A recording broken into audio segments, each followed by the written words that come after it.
Welcome back, all you film lovers and movie buffs. It is time for another Breadsticks take, and today it's my take on Ticket to Paradise. It's a romantic comedy, which is not normally my flavor, but it's a lot better than a regular romance or a drama. So, Ticket to Paradise, romantic comedy. I watched it with Mrs. Ninja, and honestly, it was a pretty good flick. It stars George Clooney and Julia Roberts. They were married, they're divorced, they have a daughter who is just graduating college. She's getting ready to start a prestigious career as a lawyer, and she is taking an end of college vacation with her best friend out to Bali.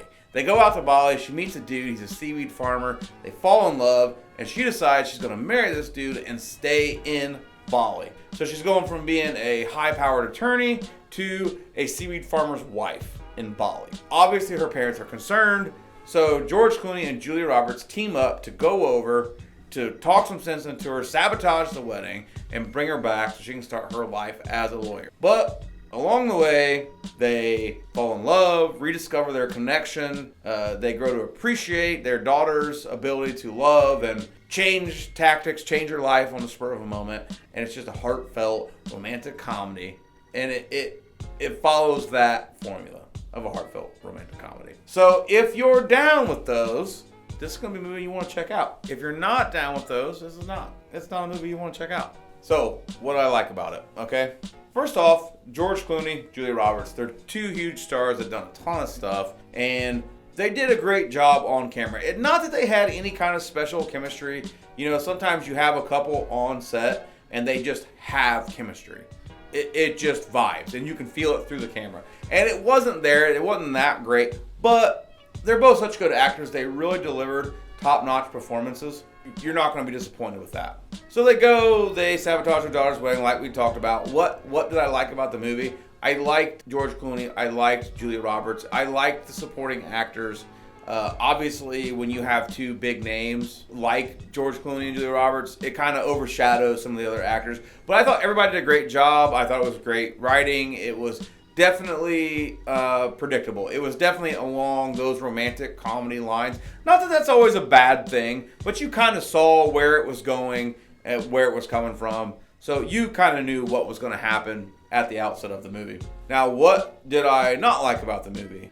Man, nothing. I mean, nothing specific. It was, like I said, it was kind of predictable. Nothing really out of the box happened. There were some funny moments where you kind of laughed, but there was nothing that really stood out as great, but nothing that really stood out as terrible either. So I guess the things I kind of liked about the movie, you know, the actors and all that good stuff, I guess if I had to say what I didn't like specifically is just maybe the humdrum plot, maybe, because you kind of knew where it was going.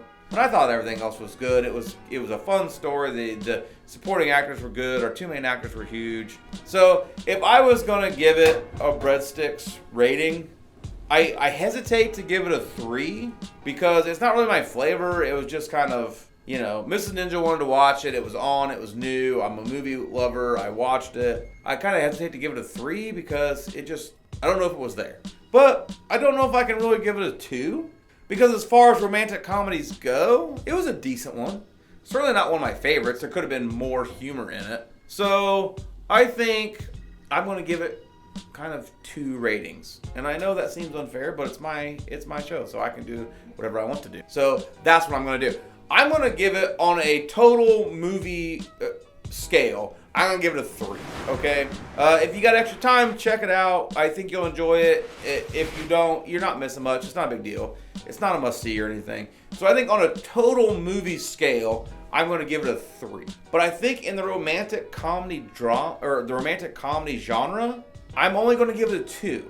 And here's why. Because it was more romance and less comedy. Overall scale, 3 Breadsticks. If you got time, check it out. If you don't have time, no big deal. You're not missing anything. If you're looking for romantic comedies, specifically, if that's your thing, that's how you get down, this is probably a 2.